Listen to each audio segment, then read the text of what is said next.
আসসালামু আলাইকুম। আশা করি সবাই ভালো আছেন। আমি আইয়ুব খান, বরিশাল থেকে।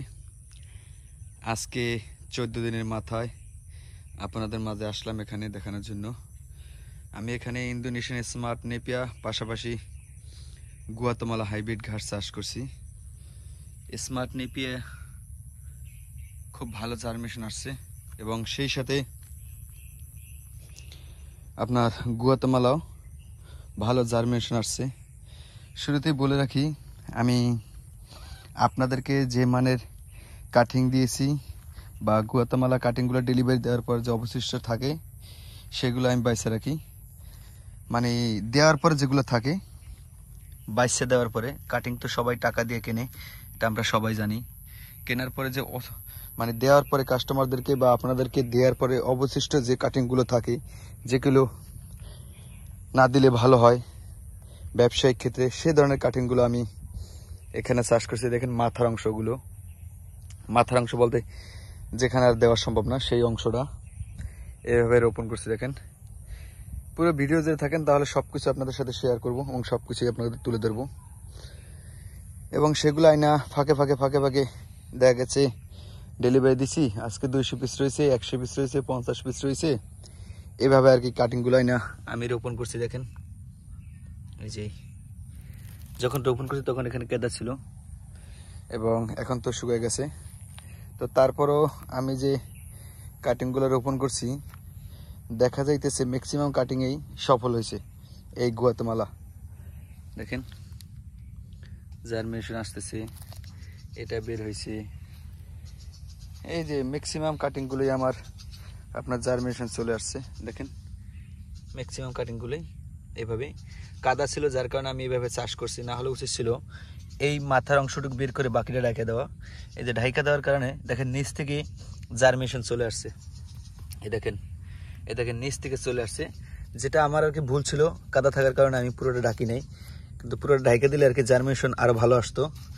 তো আপনারা যারা এই গুয়াতেমালা চাষ করেন এই শীতের সময়, বিশেষ করে এই সময়, এই যে নভেম্বর, ডিসেম্বর, জানুয়ারি, এই 3 মাস আপনারা যে ধরনের যেখানেই চাষ করেন গুয়াতেমালা ঘাস 100% ঢাকা দেবেন।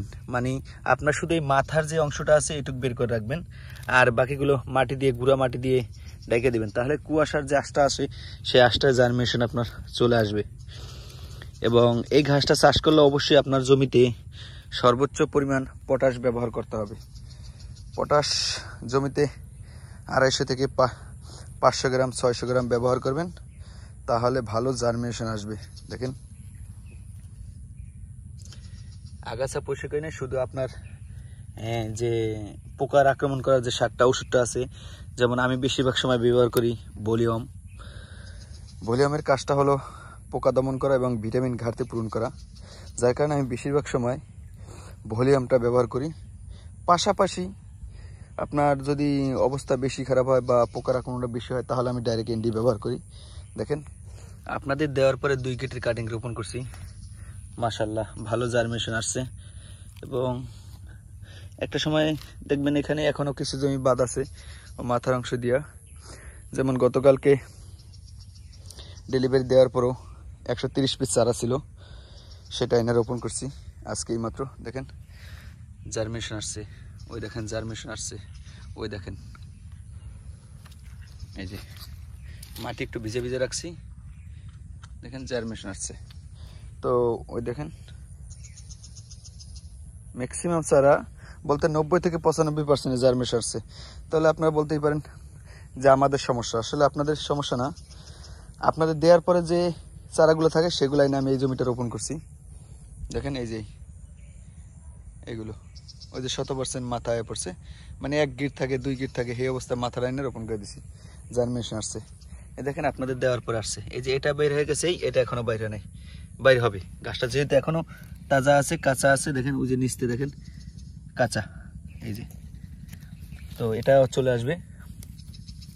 তো আপনারা যারা এই ঘাসটা চাষ করেন ম্যাক্সিমাম পারবেন চেষ্টা করবেন এই শুধু মাথার 1 গিট রেখা বাকিটা ঢাইকা দিবেন, তাহলে 100% জার্মিনেশন আসবে। আমার এখানে আমি ঢাইকা না দেওয়ার কারণ, যখন এখানে জমিটা চাষ করেছি তখন এখানে পানি ছিল, কাদা ছিল। তা কাদার মধ্যে তো বেশি কাদার মধ্যে ঢাইকা দেওয়া যায় না, এটা আপনারাও জানেন আমিও জানি। দেখেন একই সাথে রোপণ করা, এটা 5 ইঞ্চি চলে আসছে, এটা বের হয় নাই, এটা হপায় বের হয়েছে, ওই যে ওইটাও বের হয়েছে, ওই সিরিয়ালে পুরোটাই হপায় বের হইতেছে দেখেন। তো এই হলো পার্থক্য, এটা আপনাদের সাথে শেয়ার করে দেখেন, ওই যে বাইর হবে হপায় বাপ ধরছে। তো গুয়াতেমালা কাটিং আর কি, যদি আপনার বয়স্ক চারা হয় তাহলে 2 গেটের চারা জার্মিনেশন ভালো আসে। দেখেন এই দেখেন বয়স্ক, আমি আপনার ওই ক্ষুদ্র খামারি ইউটিউব চ্যানেল আজিম ভাই, এরপর আছে তুফাজ্জেল ভাই, এরপর আছে শামীম ভাই, সব বাইরে দিয়া আমি প্রতিবেদন করেছিলাম। আপনারা দেখছেন আমার একটা বড় প্রজেক্ট আছে আপনার 76 বিঘা জমির, ওখান থেকে চারা কাইটা ডেলিভারি দিই। দেওয়ার পরে দেখেন কোনো দিনকে 20 পিস গুয়াতেমালা থাকে, কোনো দিন 100 পিস ওপরে, কোনো দিন 150 পিস, ওইগুলো আর কি এনে এখানে রোপণ করছি। তো শুরুতে জমিটা 2টা চাষ দিছিলাম, 2টা চাষ দিয়ে এখানে মনে হয় 7 দিন না 8 দিন ফালায় রাখছিলাম, কারণ প্রচুর জঙ্গল ছিল। এই আগাছাগুলো পরিষ্কার করার জন্য, পচার জন্য ফালায় রাখছিলাম। এরপরে আপনার শতাংশতে আধা কেজি করে পটাশ এবং ড্যাপ 250 গ্রাম, ইউরিয়া 250 গ্রাম, এই 1 কেজি। এরপর গ্রোজিং, ম্যাগমা, জিঙ্ক সালফেট, এই এখানে 15% জমিতে 3টা ওষুধে 3 কেজি ব্যবহার করছিলাম। ব্যবহার করে 3 নাম্বার চাষ দিয়ে গাছটা লাগাই দিছি। দেখছেন দ্রুত ফলন চলে আসছে। আপনাদের বোঝার সাথে আরো ধরি, দেখেন এই হপায় বের হয়েছে গুয়াতেমালা, এটা 2 ইঞ্চির উপরে হয়ে গেছে, এটা এখনো বের হয় নাই, কাঁচা। দেখেন এখনো বের হয় নাই, কাঁচা, এটাও বের হয় নাই, বের হবে। অথচ স্মার্ট নেপিয়া 1 ফুট হয়ে গেছে। তো তার মানে এটা খারাপ তা না, এটা একটু লেট হয় বাইরে হয়ে আসতে, কিন্তু ফলন আবার সেরা ঘাসের জগতে।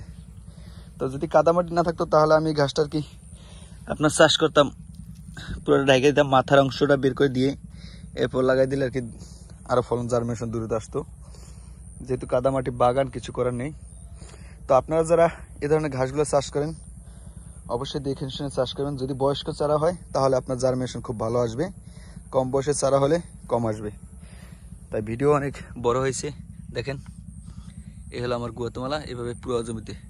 এখানে এখন আমি শুধু সারার পানি ব্যবহার করব, এবং প্রতি সপ্তাহে 7 দিন থেকে 8 দিন পর পর কীটনাশক ব্যবহার করব। যেমন আপনি ভলিউম ব্যবহার করতে পারি, ভিটামিন জাতীয় একটা ওষুধ এবং পোকা দমন করার।